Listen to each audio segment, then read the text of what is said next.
Hey. Alright y'all, so I've been holding off from making a Victor Wembanyama video just because I think we all understand for the most part that he has been just one of the greatest rookies we've ever seen in the league. He gets a lot of media attention already, so I thought, why even bother?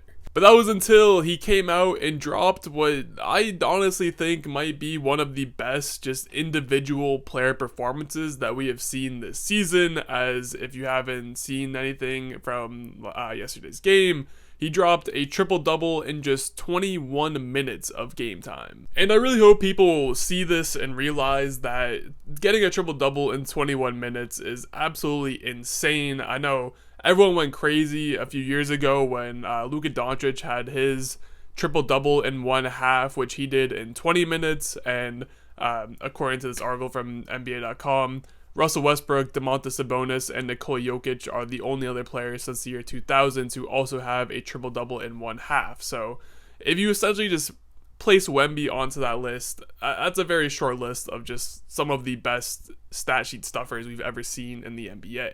And that's just the numbers side of it. If you actually go and watch the game, it is absurd just how big of an impact Victor Wembanyama had on this game.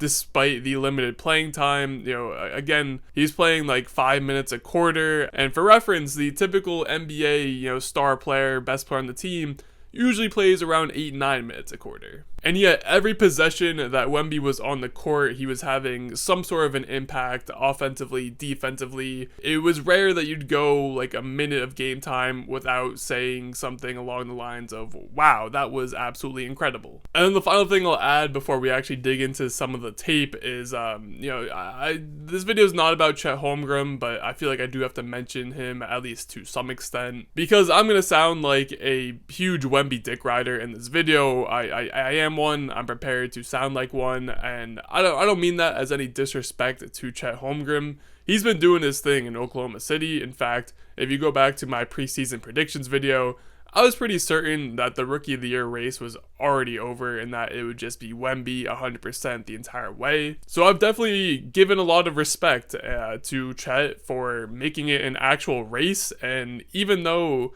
to this point, if the season were to end today, I personally would still have Wemby as Rookie of the Year. Again, that's not a knock to Chet. He has made it a very close race. I wouldn't be surprised if he turns it up and ends up winning the award, or even just making it like a close to 50-50 split, because he's been that good too. But with that being said, back to Wemby. Now, of all the things that he did so well in this game, the one thing that stood out most to me was his play in transition. This was definitely the most entertaining possessions of this game. Wemby would just grab a rebound and immediately push the ball up the court and would be looking for either his own shot in transition, or a lot of the time he was looking for his teammates, and he just had some really great plays again in transition. Between this play here where he's looking like the Beast Titan, just unleashing a ball at full speed cross court to Sohan for the assist, or these other plays where he again grabs a rebound, puts the ball on the floor, goes coast to coast, and then creates for his teammates. These are just plays that if you were to tell to someone who had no idea who Wemby was that a 20-year-old NBA 7'4" rookie is, doing this in transition, it'd be absurd. It'd be an absolutely absurd statement to make. I mean, these are the types of plays that we celebrate when Nikola Jokic does it and say that he's such a transcendent passer at the big man position. And again, just here we have a 20-year-old Wemby doing the exact same thing. Probably not quite as well as Jokic does, just because Jokic is, a superstar MVP at this point, multiple-time MVP. But again, it is just insane that he is already at this level this early in his career. As for the rest of his 10 assists he had for this triple-double, he had a couple of really nice assists and direct handoff actions. His first assist of the game actually was a really nice one to Tre Jones, and because Jalen Duren has to stick so close to Wemby on the direct handoff, it just opens such a lane for Tre Jones. He also sets a really good screen. This could be exemplified better later on in the game where he runs a DHO with Doug McDermott. And the thing I love about this play is it looked like Wemby was about to just post up and ISO himself, but he instead dribbled the ball back out, retreated to the three-point line, hand off to Doug McDermott, and lays in great screen, Bam Adebayo level screen to free up the shot for McDermott. And it's the plays like this that show to me that Wemby is just an incredible team player, as well as just being a great individual player. Some other plays that I absolutely loved, this one here, he runs a pick and roll with Devin Vassell, but he's actually the ball handler in this case. They flip it so that Vassell is the one setting the screen, and Wemby runs it like a traditional point guard. He gets doubled off the screen, Vassell rolls to the rim, and because Wemby's so tall, it is just an incredibly easy pass to the rolling Vassell for the layup. And then last area of the passing and assist that I would like to cover was Wemby out of the post, because obviously he's a great post player. He's a mismatch for pretty much everyone in the NBA, so Spurs running a lot of post-ups for him, and he's already shown great ability to pass out of the post. Again, the fact that he's 7'4" gives him such an advantage just because he can see over the entire defense. He had some great passes to cutters out of the post. One play where he was literally looking like Nikola Jokic with a little behind the back flip to, I think it was Jetty Osman cutting to the rim. And again, I know I'm going to sound like a broken record, but it just, if this is what he is doing in year one, I can only imagine the type of stuff he's going to be pulling off, 5 years from now, as long as he stays healthy, because that's really the only thing that I could see holding him back at any point in his career. And you might even look at the box score of this game and see that he had 0 steals and 0 blocks and say that, oh, well, he didn't even do anything defensively. There's nothing in the box score. When in reality, again, if you actually watch the game, you'll see that he was making plenty of great defensive plays and was the same old Wemby, being a huge deterrent at the rim for the opposing offense. And this is another great thing about Wemby on the defensive side of the court, is that he understands that he doesn't have to go and block every shot or steal every pass or do everything to get in the box score. If he simply just uses his 7'4" wingspan and height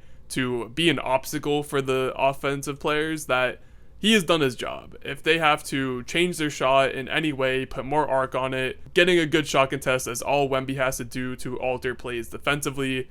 And he's insane for that. I know I sound crazy, but it's insane. And then of course, he didn't do that much scoring this game. Had, I think, 16 points, didn't hit a single three, but still just had some crazy layups and dunks around the rim.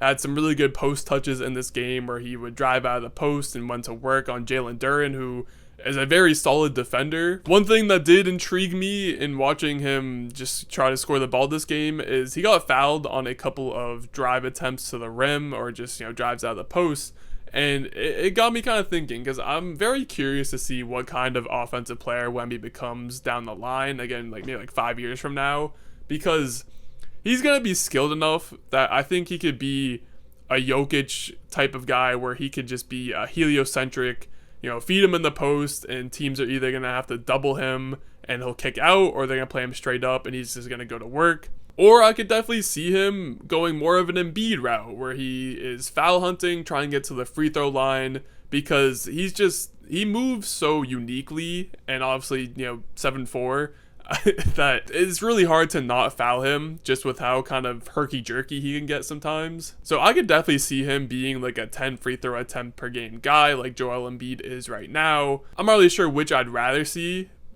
between the two options I just listed, but either way, he's going to be dominant. That's really the only takeaway I have for you guys right now. So yeah, I know it was against the 3-win Pistons. That doesn't really matter to me. Wemby just continues to just put up insane numbers. I know he's been on a minute restriction for a few games now. Yeah, it looks like his past 8 games, he has not logged more than 26 minutes, which I understand the Spurs are kind of trying to do their best to keep him healthy, because again, health is really the only thing that might slow him down at this point in his career. But I've been seeing some tweets about the per 36 stats, and I know analytics, scary analytics. I do think the per 36 in this case is a really good way to show just how amazing Wemby has been in recent games. And I'll try to find the tweet somewhere for y'all, because I'm trying to get the video wrapped up, but I want to say his per 36 over the last 7, 8 games is something like 32 points, 12 rebounds, 4 or 5 assists, and 3 blocks, which for a 20-year-old rookie is just ridiculous. But that's all I got for this one. As always, if you enjoyed, make sure to like, comment, subscribe, all of those good things, and I'll catch y'all in the next one.